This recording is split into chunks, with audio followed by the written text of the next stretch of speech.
Kasih karunia dan damai sejahtera dari Allah Bapa kita dan dari anaknya Tuhan Yesus Kristus menyertai kamu sekalian. Amin. Bapak, Ibu, dan saudara-saudara yang dikasihi oleh Tuhan kita Yesus Kristus, firman Tuhan yang menyapa kita pada hari ini tertulis dalam Matius 7 ayat 1, demikianlah dikatakan. Jangan kamu menghakimi supaya kamu tidak dihakimi.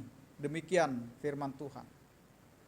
Menurut Kamus Bahasa Indonesia, kata menghakimi berarti mengadili atau berlaku sebagai hakim.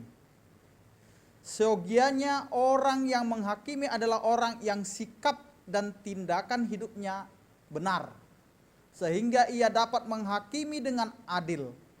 Namun nyatanya kita justru menemukan kondisi yang sebaliknya. Banyak orang yang menghakimi sesamanya, padahal ia sendiri melakukan kesalahan yang sama. Sehingga penghakiman semacam ini menunjukkan sikap kemunafikan. Perintah Yesus agar tidak menghakimi merupakan teguran atas kemunafikan orang Farisi yang gemar menghakimi kesalahan orang lain, namun mengabaikan kesalahan sendiri. Yesus mengingatkan bahwa standar yang kita gunakan dalam menghakimi orang lain juga akan digunakan untuk menghakimi sikap dan tindakan kita. Bapak, Ibu, dan saudara-saudara yang dikasihi oleh Tuhan kita Yesus Kristus, jadi jauh lebih baik kita memperhatikan sikap dan tindakan kita daripada menghakimi sikap dan tindakan orang lain.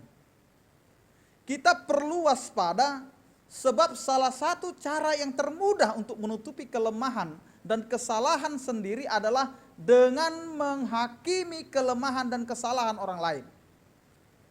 Karena itu kita sering menutupi kelemahan kita dengan mencari-cari kesalahan orang lain, sehingga kita hidup dengan kemunafikan.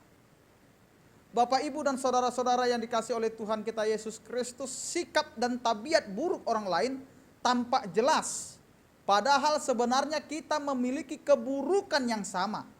Kita lebih mudah memaafkan kesalahan sendiri sembari membesarkan kelemahan orang lain. Kala kita mulai fokus pada kesalahan orang lain, berhentilah sejenak dan ujilah diri sendiri.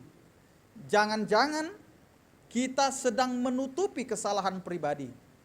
Dengan menguji diri sendiri, kita termotivasi untuk memaafkan kesalahan orang lain dan tetap mengasihinya. Sehingga tidak ada di kita untuk mengatakan iri kepada orang lain. Tidak ada di dalam hidup kita untuk mencari kesalahan orang lain atau membesar-besarkan kesalahan orang lain.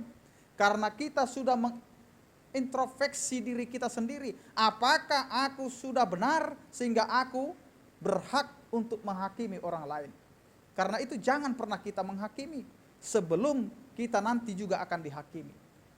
Bapak, Ibu, dan saudara-saudara yang dikasihi oleh Tuhan kita Yesus Kristus, saat kita menghakimi sesama kita, sebenarnya kita kehilangan kesempatan untuk memaafkan dan mengasihi mereka. Karena itu jauhkanlah sikap menghakimi, tetapi mari kita buka pintu untuk memperbaiki kesalahan. Karena dengan memperbaiki kesalahan, kita lepas daripada sikap untuk membenarkan diri sendiri. Amin, kita berdoa.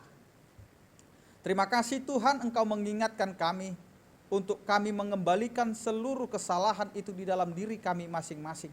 Sehingga di dalam kehidupan kami tidak hanya menyalahkan orang lain, kami tidak menghakimi orang lain, tetapi kami juga harus bisa mengintrospeksi diri kami sendiri, bahwa kami adalah orang-orang yang Engkau berkati, yang Engkau benarkan bukan karena kami benar, tetapi karena kasih karunia yang telah Engkau berikan dalam kehidupan kami. Ajari kami seluruh jemaat-Mu Tuhan, ajari kami setiap orang yang percaya kepadamu, agar kami tidak menghakimi orang lain. Karena ketika kami menghakimi dengan tolak ukur yang telah kami pakai, maka dengan itu juga kami akan dihakimi oleh saudara-saudara kami. Terima kasih Tuhan, Engkau telah mengingatkan kami. Jadikan kami menjadi berkat Tuhan di tengah-tengah kehidupan kami. Di dalam nama anak-Mu Tuhan Yesus Kristus kami berdoa dan mengucap syukur.